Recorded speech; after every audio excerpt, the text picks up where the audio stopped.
ঝালমুড়ি বিক্রেতার বিদ্যুৎ বিল এসেছে 11,44,000 টাকা। অস্বাভাবিক এই বিদ্যুৎ বিল পাওয়ার পর ভয়ে গা ঢাকা দিয়েছেন তিনি। প্রথমে গুন্না কোলাইতে পারি না, আরে এটা কত টাকা লিখছে। পরে লাস্টে গুন্না দেখি প্রায় 11 লক্ষ টাকার উপরে জরিমানা সহকারে বিল। পরে তো আমি মাথা আমার নষ্ট হয়ে গেছে। পরে বন্ধুমারে বললাম যে এরম ঘটনা তোমার তো বিল আছে। ভাই আমি আর ওই বাড়িতে যাইবো না, আমি আইসি 11 লক্ষ টাকা করতে পরিশোধ করবো। এই জন্য উনিও ওনার বাড়ির থেকে আর আসে না। গাজীপুরের শ্রীপুর উপজেলার বর্মি ইউনিয়নের খলারটেক এলাকার প্রবাসী মর্জিনার বাসার বিদ্যুৎ বিলে এই অসঙ্গতি দেখা যায়। 2 লাখ টাকা হইতো না, তো এই বাড়িটার মধ্যে 11 লাখ টাকা কোন কারণে বিল আইছে? এটা একটা বেআইনি না? এটা কি সরকারের উচিত এই বিলটা এত টিটিয়া বিল আওয়াটা?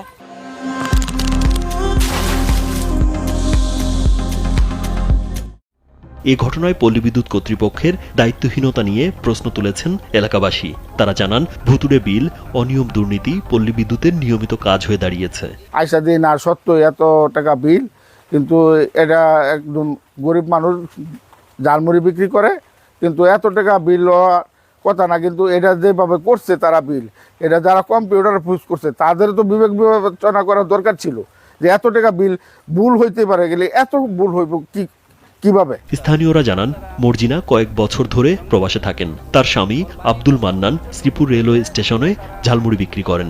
তার বাসায় একটি ফ্রিজ, 2টি ফ্যান ও একটি ছোট মোটর ব্যবহার করেন। এর আগে নিয়মিত 700 থেকে 800 টাকা বিল আসত। হঠাৎ করেই চলতি মাসে 11,44,000 টাকা বিল আসছে। মর্জিনা বিদেশ থেকে তার স্বামী ঝালমুড়ি বেচে, আর সে তো মনে করেন যে তার ছোটো ছোটো টিনের ঘর, তো মানে একটা মোটর চলে, আর এই ঘরে একটা ফ্যান একটা বাতি, আর এই ঘরে হইলে একটা ফ্যান একটা বাতি। মানে এত বড় বিল যাইলো, এটা কিভাবে আইলো তো আমরা বুঝতেছি না। এটা বিল অত আসতে পারে না, এটা কি কারণে হইলো এরা বুঝুক। বিল সর্বোচ্চ 700 বা 1000 টাকা আসতে পারে, এর উপরে আসতে পারে না কোনো অবস্থাতেই। আড়ি ঝালমুড়ি বেছে এবার যদি 1100 বিল দিতে লাখ 700 কত টাকা বিল আইছে, তো এই বিলটা করতে দিবে না, বাড়ি বেছে ছাড়বো না, বাড়ি বেছে হইব না। ভুক্তভোগী আব্দুল মান্নানের মেয়ে সুমাইয়া জানান, আগে তাদের অল্প টাকা বিল আসতো, এই মাসে অনেক টাকা বিল আসছে। বিলের কথা শুনে ভয়ে তার বাবা অন্য জায়গায় চলে গেছে।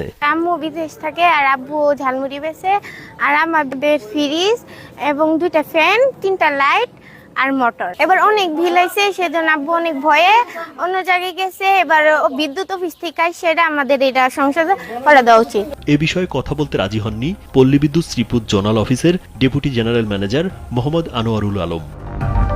রাজীব বিশ্বাস, কালবেলা।